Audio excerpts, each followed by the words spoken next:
Okay, so what we wanted to do for this session was have a bit of a chat about developing capability, and it's been a bit of a theme of the forum over the last few days, particularly, oh, it's working, good man.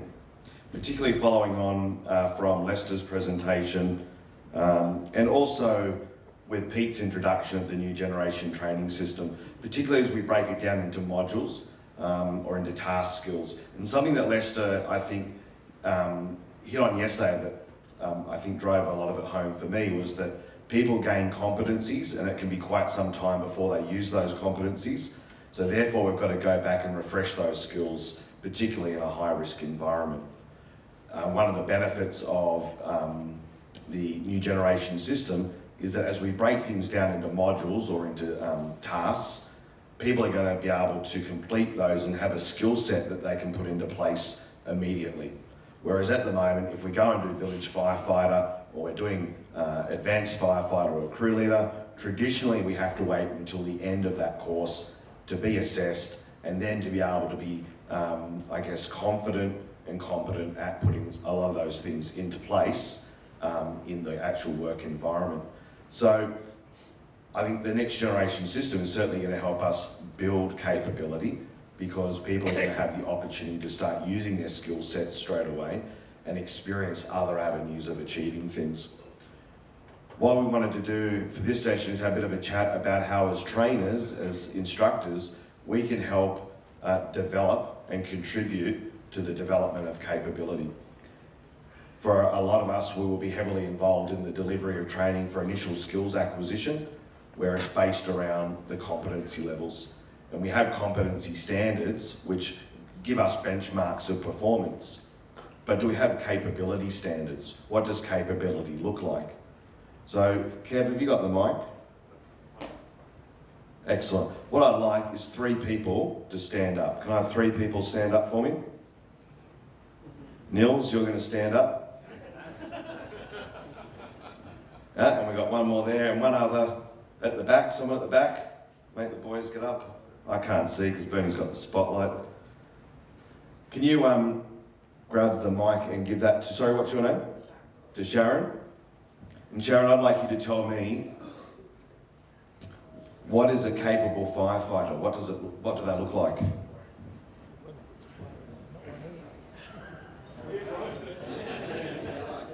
What does a capable firefighter look like? Looks like that they can do the job. Anyone, providing they're in the RFS. Okay, so someone who can do the job, someone who can fight fires. Yes. Okay, can you pass the microphone to Nils? Sorry, Nils. You should have sat behind the bright light. They're not going to talk to you. Nils, what does a capable firefighter look like? Somebody who can do what is required to be done. Someone who can do what is required to be done? Yes. Yeah. Bring the incident under control. To bring the incident under control. Good, okay. And do we have a third person? Hi Matt, it's Cameron. Oh, hello. It's a bit spooky because I can't see you.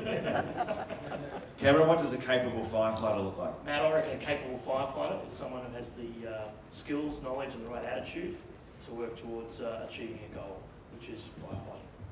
Excellent. So we've got a common agreement on the overall task, but what happens when we break it down? What does a capable firefighter fighting bush or grass fires? What's a capable firefighter fighting structure fires? What's a capable firefighter who goes to motor vehicle incidents? What do they do? What are the capability standards that we should expect of them? As instructors or as crew leaders, can we give them the task and leave them to it? The objective rather, and leave them to it? Or are we going to be more task focused? Get that hose to work, set it up for fire protection. Once you've done that, report back to me, and we're issuing them orders or instructions as we go. Because the level of capability and performance is going to vary amongst the crews that we've got. So where we've got very clearly defined competency standards, we don't necessarily have very clearly defined capability standards. And one crew leader versus another will have different expectations of what a crew should be able to achieve. And we often see that when people come out of training. Have you ever had a bit of a disconnect between training groups and brigades when you've completed a BF, VF or AF course And the expectation of the brigade is that they're going to be handed members that can do everything to do with bush firefighting or everything to do with village firefighting. Is that something that you've experienced? Yes? So there's that bit of a disconnect between training and operations. And you might be familiar with the term, now that you've done all that training, we'll show you how it's really done. Is everyone familiar? Yep? Okay. I think what we need to look at, and these aren't necessarily, I guess, opinions, it's more discussion points to get us thinking. But I think training is operations and operations is training. It's one in the same. We are training people to undertake operational functions, and we should train as we fight. So it's not a separate, it's not you do this in the training world, but in the real world you'll be doing it differently. And for those who were in our presentation yesterday on the live fire workshop, we talked about building hazards into training so that we can start to develop beyond just everyday competency. We can start to develop the capability of our firefighters, but still in a controlled environment. So we work in an all hazards environment. We need to train with hazards so that people learn the principles of how to actually achieve particular goals.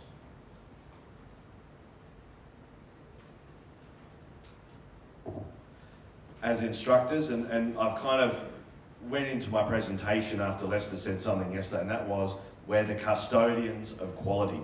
And I think it's a really, really pertinent phrase, and it's one that I really quite like. And I think that as instructors, we all know that we take on that responsibility, that we are going to do just a little bit more perhaps than other members, where they may turn up and go to calls, which is obviously a fantastic commitment.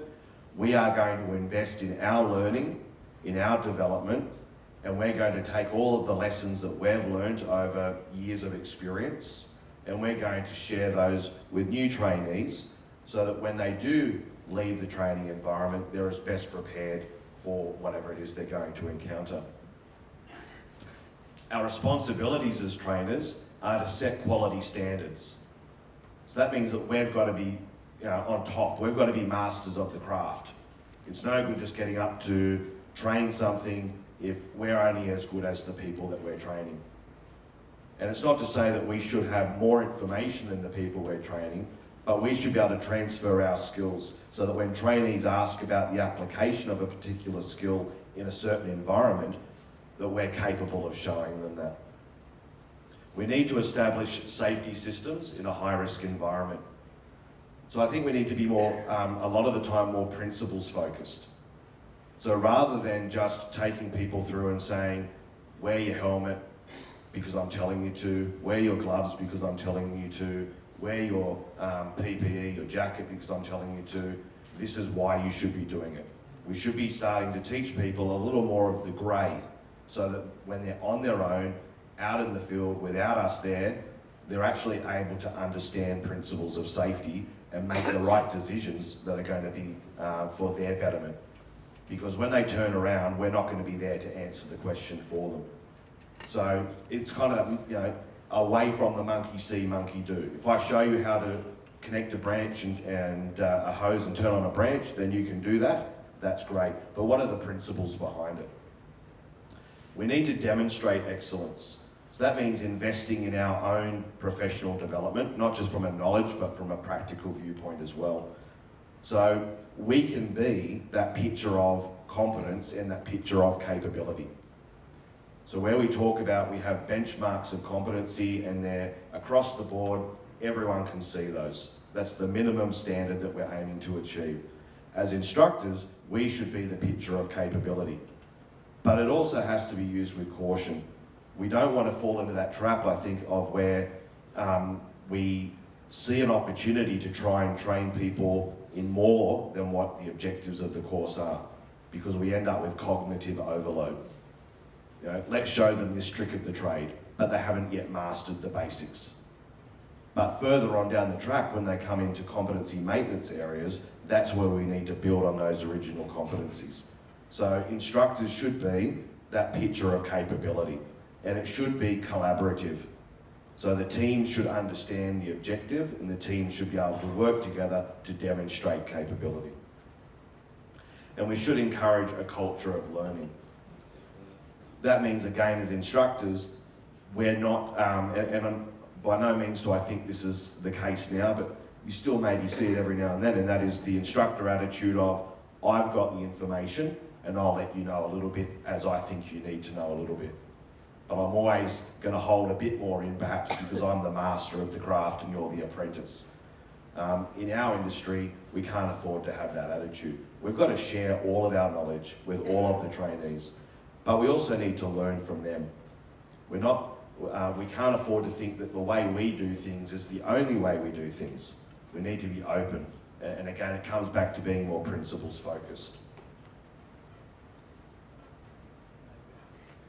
So there's a number of ways we can achieve certain goals. And as trainers and as crew leaders, we need to understand the objective and become more objectives oriented or focused. Where we need to be, we obviously need to be task focused as people are acquiring their skills. But once they start to master those skills, we need to become more objective focused in order to help people explore in a training environment what they can and can't achieve. And that's going to, I think, help develop their capability. When they're out in the field, they've developed mental memory slides of things that work or don't work in a safer environment. And they can apply those in an operational context. And we start to see the transfer of skills that we've learned, where in training they've learned the basics of connecting hose or dealing with a particular incident in an operational context where the parameters may be what they've not seen before. Those mental memory slides allow them to apply the things they've learned in the best possible way using safety principles because they've learned about hazard identification and risk assessment and they've got the ability to make the relevant decisions for their safety, but also the decisions that will achieve the task. Because ultimately, I think what we're looking for are firefighters that our crew leader can send down a trail to say, take a look at that smoke sighting, let me know what's going on, and let me know what needs to happen. There's your task, come back and report to me. And a capable firefighter is going to be able to contend with anything that happens between leaving that crew leader, going down the fire trail to undertake the observation and returning. So as trainers, we're helping people navigate and climb those stairs from competency to capability. And in the early stages, the stairs might have a hand railing on them, and that's us as instructors.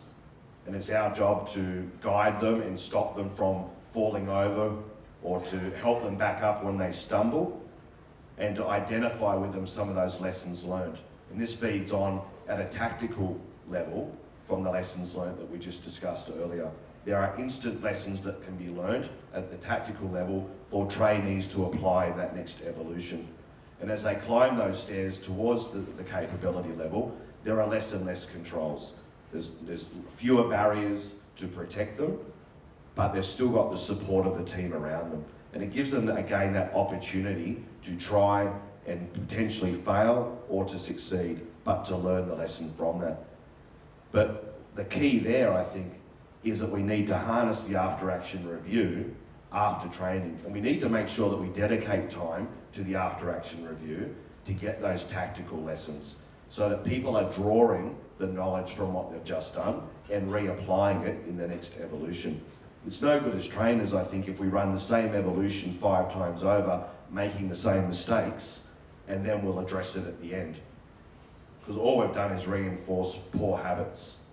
We need to readdress those every time after each evolution and get people to amend as they need to.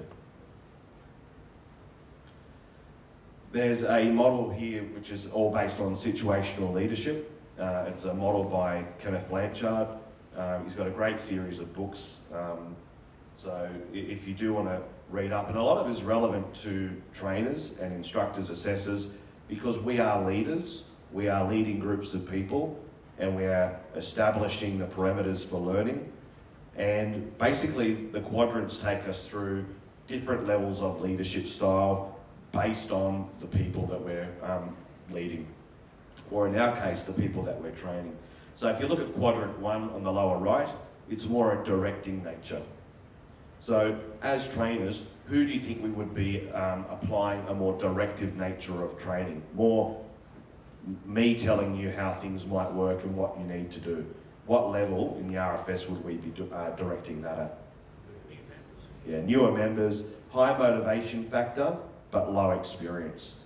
So we don't have to be telling them that, necessarily that what they're doing is great or to keep up the energy, because they're already highly motivated, but they're searching for direction.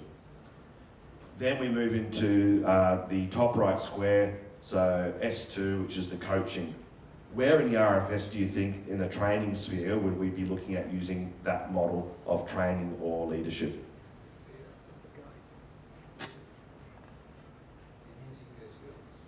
Yeah, so beyond that initial BF, more into perhaps the AF field, where they're starting to learn more technical, they're exploring, so they're seeing how things work, they're at the station, they're connecting pumps, they're learning how to draft, they're fiddling with equipment, and it comes into that self-directed learning. There's the gear on the truck, I want to see how it works.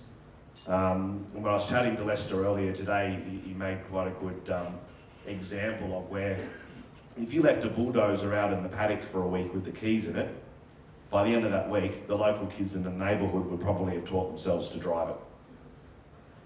Okay? It's like us, if we have the portable pump and the gear lying around and we provide the safe parameters and we are solid with the foundation skills so people can understand hazards and risk, then they're probably going to pick the gear up, and bar breaking it for whatever reason, they're going to soon learn how it works. My son's a good example with Lego. I mean, I'm terrible, the son of a builder, and I can't join two bits of wood together. He'll pick up Lego, and he's built an entire Lego city in his own time, and no one's ever shown him to do that. But it's this thing that suddenly as adults we think, no, we've got to get in there and show you how it's done. I'm the trainer, you're the student. I'm the master, you're the apprentice. I have to show you. Whereas maybe we should be encouraging more of that exploration of learning. If we look at the supporting sphere, we're going to then be looking at potentially people moving into the crew leader and again taking on more responsibility. So just because we move on doesn't mean that we stop directing or coaching, but they are then added to the mix when they need to be. So we learn that attitude of being able to stand back and let people explore, but we also move in and support and coach them as necessary as well.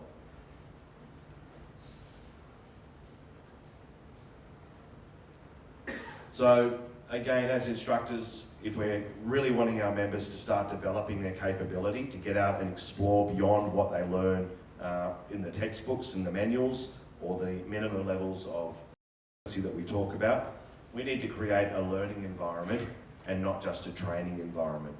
So we need to be directing people towards areas that they can learn and further their knowledge. And that doesn't just have to be internally within the RFS. So there are many opportunities to explore lessons learned and best practices outside of our service. So there's United Laboratories websites in the US, there's plenty of lessons learned sites, there's plenty of opportunities for people to explore learning.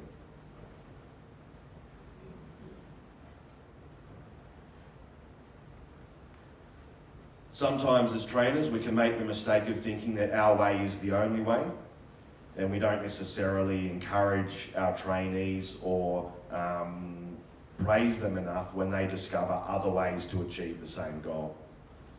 So we've got our X to start, we've got our happy face when we achieve the objective, and there could be a multitude of ways of achieving that. And again, providing it's underpinned by safety, our trainees should be encouraged to explore any number of ways to achieve it. And I don't know if anyone in their early days of instructing, when we're learning both the craft of instruction but also the craft of firemanship, have made the mistake of saying to someone, no, you didn't approach the vehicle fire from the way you should have, because that's the way I would have done it. Yet all the principles behind them were solid. The wind was at their back, they were safe, they used effective branch techniques, but because it was a way we hadn't envisaged, we maybe didn't think it was necessarily the right way. So we need to make sure as we're coaching and mentoring new instructors and our trainees that we're encouraging them to explore any number of ways to achieve the outcome, and showing them more of the grey rather than the black and the white. So again, another danger of competency acquisition is that we show them one way to achieve the goal, and that's what they take with them into the field. Whereas perhaps we need to be showing them a number of ways based on principles.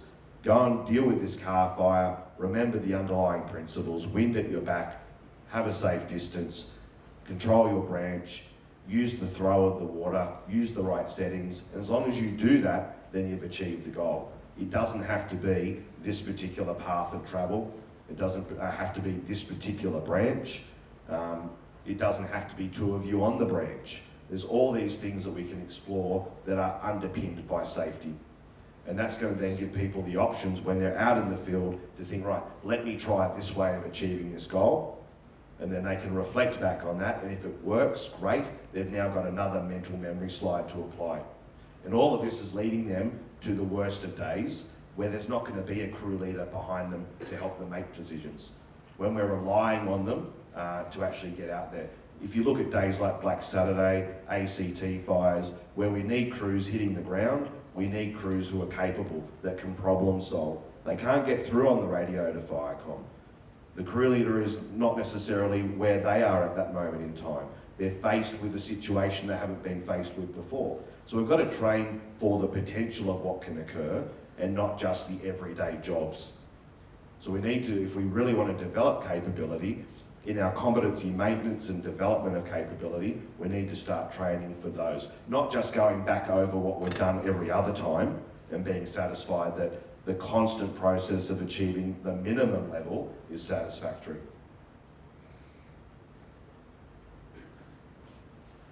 So as I said earlier, we've all heard that quote, when a trainee gets back to the shed and they go, right, now you've done the training course, we'll show you how it's really done around here. Really, that's just a way, perhaps not very well communicated, but a way of a brigade saying, what you've learned should be valid, but now we're going to show you other ways to achieve it. So as trainers, we need to engage with brigades and remind them that what they are learning on courses is the minimum level of performance, so that you're getting a firey at the other end of that training course who can work safely under supervision doing a particular task. Your job as a brigade is then to go forth and help develop their capability, but not to negate what they've done on a training course, just to build to that. So it's got to be a collaborative effort between brigades and trainers. As trainers, I was thinking, what's a good little quote, and for some reason, a quote by Donald Rumsfeld popped into my mind. And I've highlighted the key things here.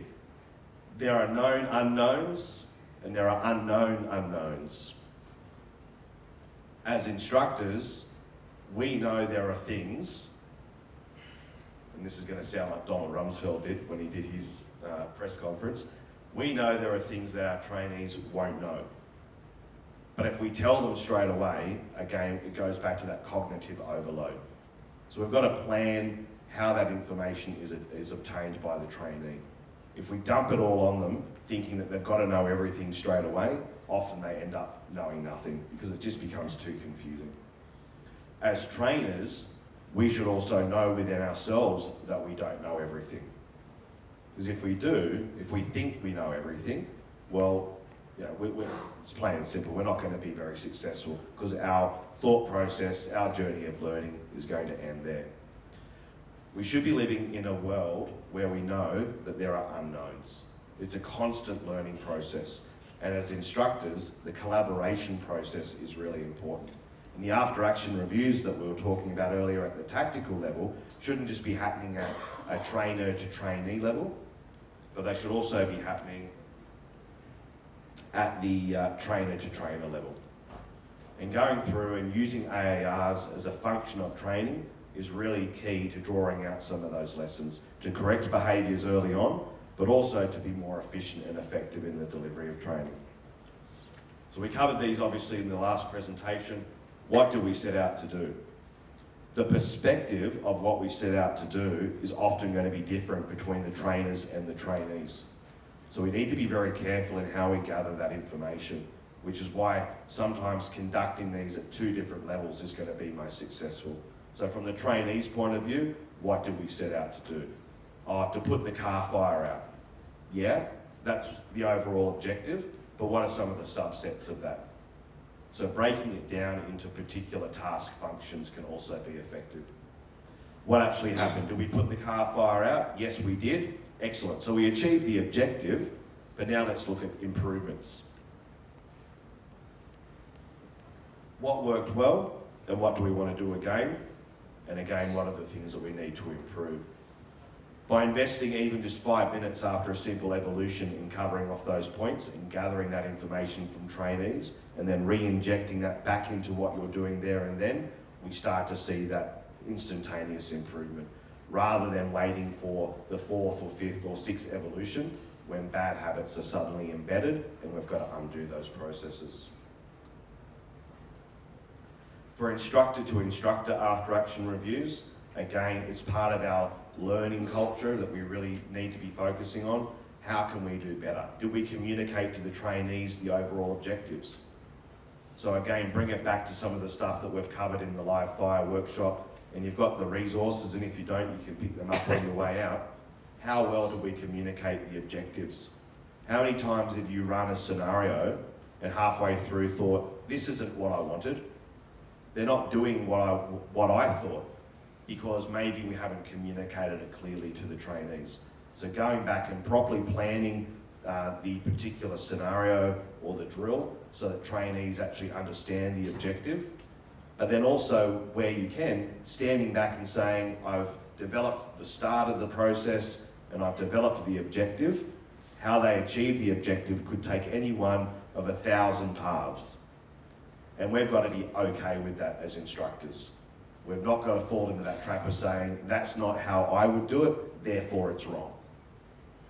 That's not the way I would go about it, therefore that's not right. Because if they've achieved the objective with the underlying principles of safety, what they've done is right. And maybe what we've got is someone who's starting to explore and develop the capability, and we can learn from them.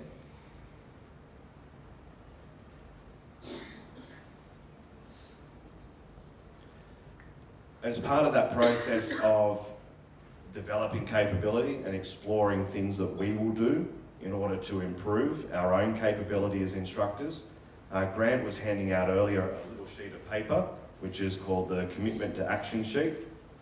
What I'd like you guys to do is to turn to the person next to you or behind you, or the small group that you're sitting with, and just have a chat for a few minutes about some of the highlights that you've brought out of the forum this weekend, and from that, things you've identified that perhaps you want to improve on personally. And what we'd really like you to do is to jot down on this piece of paper what you're committing to achieve over the next 12 months. It has got a spot for your name and location. You don't have to put that on there, but what we are looking for is for you guys to reflect on the past few days. Maybe someone, a presenter, has said something to you that's sparked something in your mind that you want to explore further from a professional development point of view. Whether it's reading, learning or doing, it's entirely up to you. So take a few minutes, have a chat with the group around you, highlight and bring out, make it conscious, some of the things that really have appealed to you, and then from that, jot down something you're going to do over the next 12 months to progress your personal abilities. If you don't have a form, put your hand up and Grano will bring one over to you.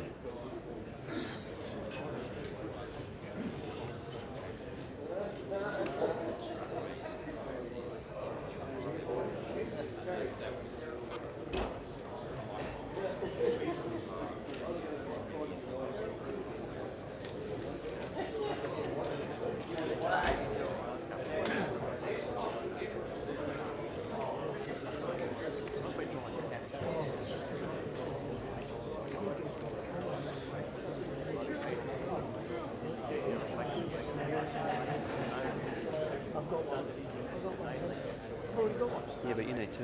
No, I don't. I don't need two. No, you're right, you need 5. Listen here, right? Just behave yourself.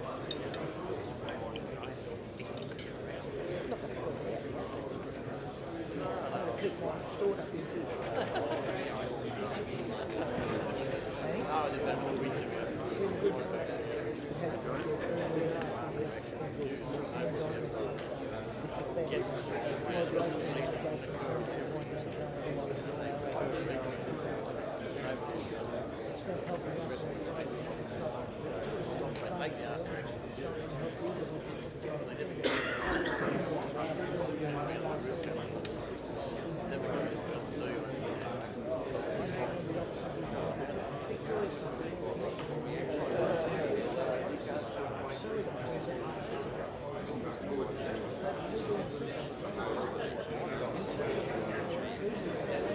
Now guys, we also encourage you to grab contact details of other people. Start that process of collaboration.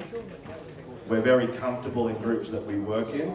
We challenge you to invite other people into your collaboration group and share experiences across the state with those people. So if you're sitting with someone that you maybe know but you haven't got their email or contact details, and you can see some advantage in developing the collaborative ties, then now's a great opportunity to do that as well.